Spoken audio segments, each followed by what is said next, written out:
Hi guys, thanks for joining me again. If you're new to my channel, welcome. My name is Anne and on my channel I review foreign international content. Today I'm back to review this excellent series, Jeongnyeon, The Star is Born, and we're in episode 9 and 10. And I don't know about you, but 9 was very sad. It was very heavy. Obviously, we come into 9, she's lost her voice. She has pushed her voice so far. She was told to be careful. She did not, and now she's lost her voice, just like her mom had. The director is bringing her to all these places for treatments, and they're not working. And she is so distraught. At one point, I'm like, if she can't sing or act, I feel like she's gonna die. This is her identity. This is who she is, and I don't think she knows how to function without it. It just torments her. Even when she can't sing, she just hears the sound and the voices of songs in her head. It just doesn't stop. Like that one scene where she just can't even sleep. She had to walk in the ocean to dunk herself in hope to drown the sounds in her head. I'm like, oof. It's almost like this talent is very oppressive. So anyway, when the treatments don't work, she does not want to stay. The director is trying to convince her, but she doesn't want to stay, and she takes off and goes back home. And then when the mother sees her, it's almost like one of those things where your mother wants to say, I told you so. But obviously sometimes you gotta go find it out by yourself. And the mother knew this is a possibility. You lose your voice and then you lose it all, and the pain that comes with that. Now she's happy to have her home, but both her sister and the mother can tell how tormented she is with the fact that she can't sing anymore. Even the sister's like, she brought all the scripts home. Okay, like she's still reviewing them, that kind of a thing, and she just looks like she's here, but she's not here. Like her body is not here. She's just tormented. Even at the market, when that bully comes to try and bully her, she's really like, you want to kill me? Almost like if you did that, you'd help me out, because I'm already in my own like hell, if you will. Even he's like, wow, definitely.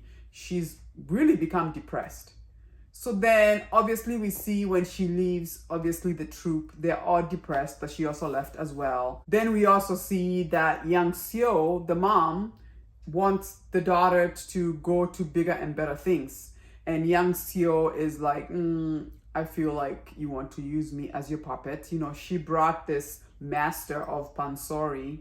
And I love that Young Seo is like, no, I don't think I want to do that. I still want to stay with the troupe, right?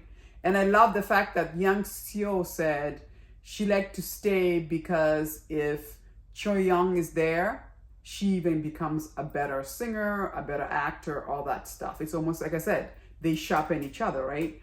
So she didn't want to leave. And then in the middle of all that, we're seeing Okyeong is being accused of opium rumors. I guess it was something that happened in the past, but now those have come up. And obviously she has to address those. She is ready to leave the troupe. She feels like she was completely done. And as we see in episode 10, she definitely takes off and she wants to go do films, which good for her, right? It's almost like once you've reached the top of where you're at, it's time for you to challenge yourself to something new. And that's what she's doing. Now, that being said, Hae Rung is pretty much lost her marbles. First of all, once the director found out she was the one who pushed Jeongnyeon to push her voice like that, and that's why she ruined her voice.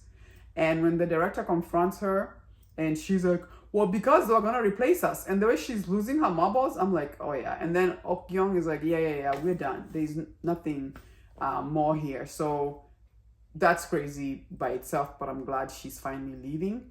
So that's interesting. So it was interesting that now that Okyeong left, the director is like, I gotta go get back. I gotta go get Jeongnyeon back.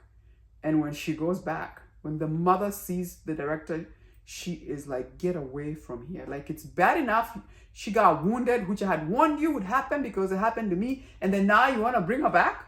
I mean, the way she was throwing water at her, like, get away from here. And then the next thing she says to the daughter, bring salt. We need to throw salt at them. Oh, but the pain of it all, the pain of it all.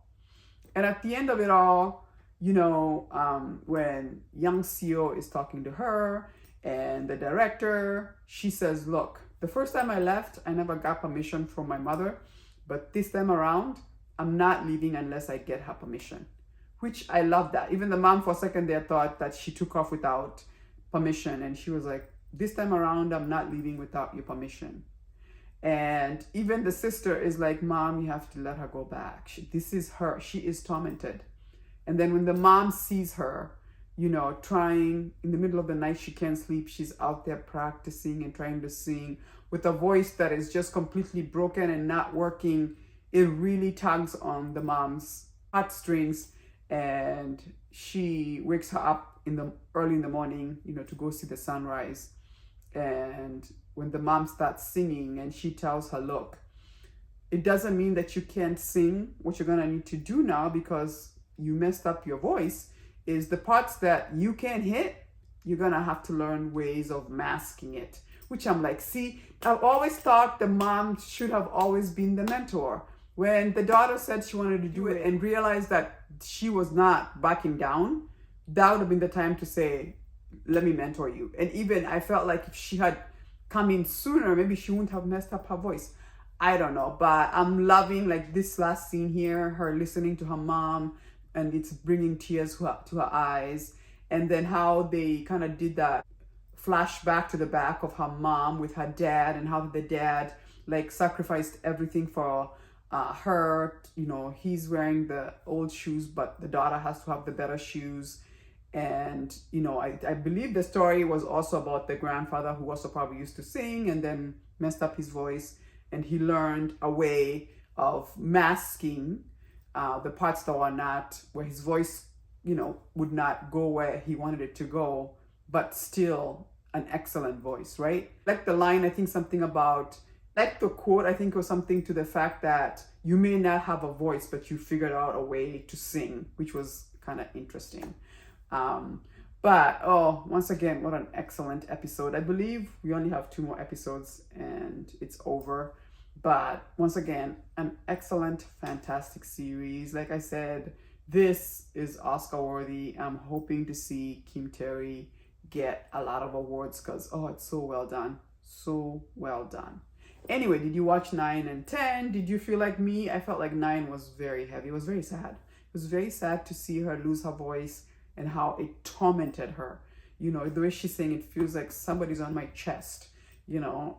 So anyway, let me know what you thought in the comment section. As usual, if you do like my video, give me a like, subscribe. It does help to support my channel. And I'll see you next time. Deuces.